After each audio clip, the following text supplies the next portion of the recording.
बहुत सारे गुरुओं का साथ चुनकर एक आम सांसारिक इंसान जब कहीं नहीं पहुंच पाता है और ऐसे ही अगर उसे एक दिन सत्पुरुष टकराते हैं तो फिर वो उन्हें भी नहीं पहचान पाता है और उनके सानिध्य से एक तरीके से चूक जैसा जाता है, या फिर सत्पुरुष के सामने होने पर भी वो किस तरह की बचकानी हरकत करता है।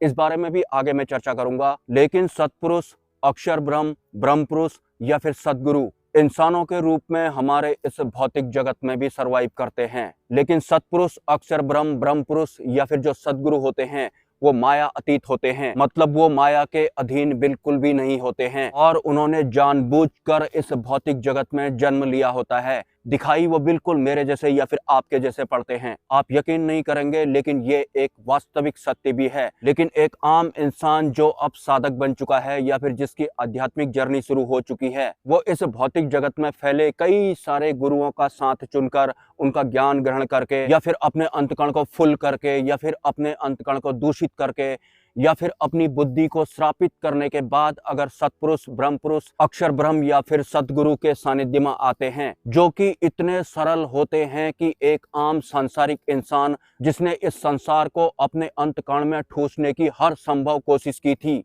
एक आम इंसान या फिर जो सांसारिक होता है वो इस भौतिक जगत की हर चीज को जान लेना चाहता है या फिर इस माया रूपी संसार के हर वस्तु या फिर हर विषय का भोग कर लेना चाहता है। तो कुछ विषयों का भोग करके तो उसने अपने अंतकरण में ठूस लिया होता है, और जिन विषयों का उसने भोग नहीं किया होता है उन विषयों की अधूरी इच्छा के साथ वो एक सद्गुरु के सम्मुख अगर आता है या फिर ब्रह्म पुरुष, अक्षर ब्रह्म या फिर सत्पुरुष के सम्मुख अगर वो आता है जो कि माया अतीत होते हैं, वो उनके सामने उनसे कहता है कि आप मुझे कोई मंत्र दे दीजिए जिससे कि मेरा ये जो भौतिक जीवन है वो थोड़ा सुखमय हो जाए। सिंपली माया वाली चीज वो इंसान सत्पुरुष से मांग रहा है, जो कि इस ब्रह्मांड की सबसे बड़ी सिद्धि मोक्ष का प्रतिनिधित्व करते हैं। मे भी ये सब उसने आज तक मिले हुए सभी गुरुओं से भी जरूर मांगा होगा, जो कि शायद सिद्धि मार्ग के होंगे या फिर कुछ तो गुरु होंगे ही नहीं, कुछ फ्रॉड होंगे, फर्जी होंगे। लेकिन वो जो भी होंगे, जितने भी होंगे, वो माया के अधीन जरूर होंगे। इसलिए इस इंसान को आज तक माया समझ में नहीं आई, तो सत्पुरुष के सामने आने पर भी वो इंसान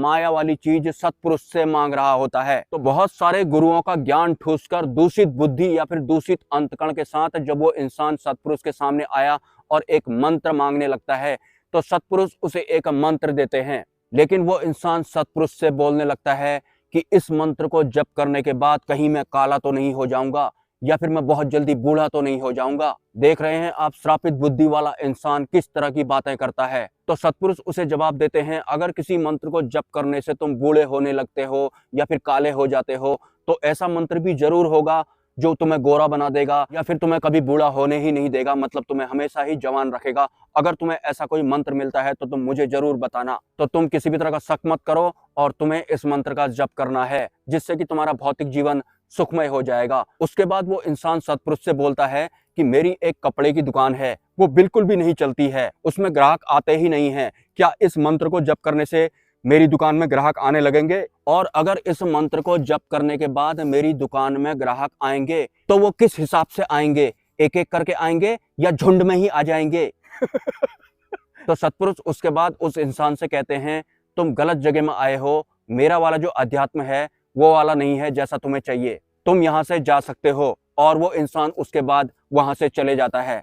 मतलब इस पूरी दुनिया के बहुत सारे गुरुओं को आजमाने के बाद, ठोकरें खाने के बाद, जब एक इंसान कहीं नहीं पहुंच पाया तो उसे सत्पुरुष भी मिल गए, लेकिन उसे सत्पुरुष समझ में ही नहीं आए, क्योंकि जो सत्पुरुष होते हैं, जो ब्रह्म पुरुष होते हैं या फिर जो अक्षर ब्रह्म होते हैं या फिर जो सतगुरु होते हैं, वो बहुत ही ज्यादा सरल होते हैं। और जटिल अंतकण वाला इंसान या फिर श्रापित बुद्धि वाला इंसान या फिर दूषित बुद्धि वाला इंसान उन्हें नहीं समझ सकता है या फिर उनको ग्रहण नहीं कर सकता है, वो चूक जाता है। लेकिन वो क्यों चूक जाता है, इसके बहुत सारे कारण होते हैं। मोस्टली इसमें उसके कर्मों का भी बहुत बड़ा योगदान होता है। वो कर्म उसके पूर्व जन्म के भी होते हैं, जिससे वो आध्यात्म में एक सही दिशा पकड़ ही नहीं पाता है। अगर वो सही जगह पर पहुंचता भी है तो भी वो वहां से वंचित हो जाता है, या फिर वो माया की सत्ता को समझ ही नहीं पाया, या फिर उसे माया भी साथ में चाहिए और मोक्ष भी साथ में चाहिए।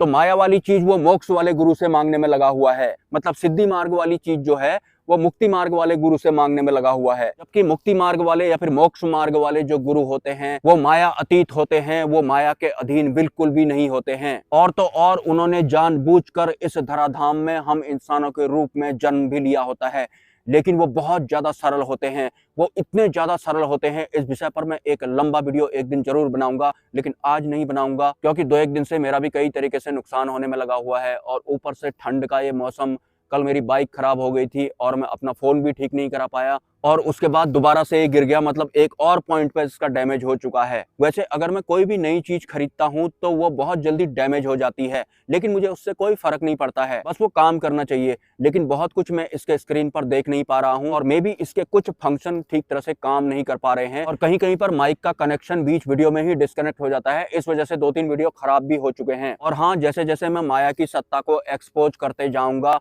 तो मेरे साथ नॉन स्टॉप बुरा भी होता ही होता जाएगा। ये मुझे पहले से ही भली भांति पता है, तो मैं उसे रोक भी नहीं सकता हूँ। लेकिन फिर भी मैं अपने वीडियोस देखने वालों से उम्मीद करता हूँ कि किसी न किसी तरह से वो योगदान करते रहा करें। और एक बात है, इस पूरे ब्रह्मांड या फिर हमारे पृथ्वी लोक के बारे में या फिर पुरानी सभ्यताओं के बारे में अगर अब जानकारियां साफ साफ मिलने लग गई हैं, अगर वो पुराने रहस्य साफ साफ हम इंसानों के बीच में खुलने लग गए हैं, हमें पता लगने लग गए हैं, तो ये भी ब्रह्मांडी व्यवस्थाओं द्वारा जरूर कराया जा रहा होता है। लेकिन ऐसे ही कोई रहस्य नहीं खुल जाते हैं। अगर रहस्य खुलवाए जा रहे होते हैं तो ये किसी नई सभ्यता के आगमन का संकेत भी होता है। आप ऐसी गलतफहमी में मत रहना कि बहुत सारे ब्रह्मांड के रहस्य हमें पता लग रहे हैं तो हम उनको इकट्ठा करेंगे और उनका व्यापार बना के बेचेंगे। ऐसा अब कोई नहीं कर पाएगा। तो जितना भी वक्त हमारे पास बचा है, हमें सद्गति को प्राप्त करने के उद्देश्य से ही बिताना है, और वर्तमान में ही हमें जीना है। वर्तमान में जीने के अनंत असंख्य फायदे होते हैं। वर्तमान में जीना है मतलब थोड़ी देर बाद भयानक ठंड शुरू होने वाली है, तो पहले से ही मैं जैकेट का बंदोबस्त करके नहीं रखूंगा,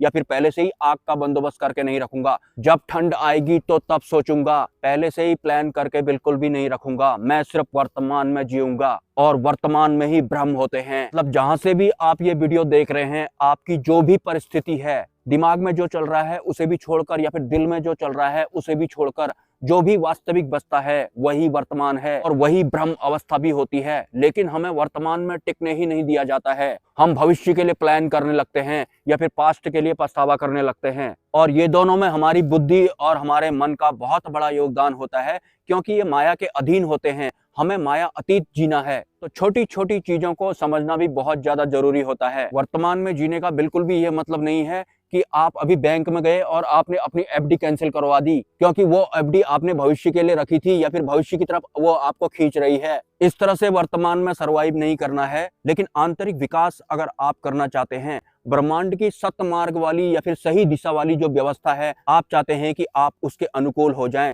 तो आपको वर्तमान में जीना आज से ही शुरू करना पड़ेगा। शुरू में आपको ये बहुत टफ पड़ेगा, क्योंकि हम वर्तमान में ना के बराबर जीते हैं, क्योंकि माया का जो आवरण होता है वो हमें वर्तमान में टिकने ही नहीं देता है। जैसे ही आप वर्तमान में टिकने की कोशिश करेंगे तो आपके मन में विचार आ जाएगी कि थोड़ी देर बाद मुझे वहां जाना है, या फिर आपकी बुद्धि आपको कहीं और ही पहुंचा देगी। जो भविष्य अभी आया ही नहीं है, जिस भविष्य को सफल बनाने के लिए आप नॉन स्टॉप प्रयास कर रहे थे, अब आपको वर्तमान में टिकने के लिए प्रयास करना पड़ेगा। हालांकि धीरे धीरे आप वर्तमान में भी टिकने लग जाएंगे, और जितना भी आप वर्तमान में टिकेंगे उतनी ही क्वांटिटी में सतमार्ग वाली व्यवस्था आपके अंतकण में व्यवस्थित हो पाएगी, जो कि आपको एक दिन आपके ही बुद्धि और मन के बारे में भी बताने लगेगी कि ये तो बुद्धि वाला सीन है या फिर ये तो मन वाला सीन है, और वास्तविक माया अतीत जो सीन है वो तो ये वाला है। मतलब वास्तविक सत्य आपको वो व्यवस्था बताने लगेगी। जैसा कि बहुत सारे वीडियोज में मैंने बोला है कि कुछ रहस्य आपको किताबों में भी नहीं मिलेंगे, तो इस व्यवस्था को क्या नाम देना है ये तो मुझे भी नहीं पता है। लेकिन हमारे ही भीतर एक ऐसी व्यवस्था भी होती है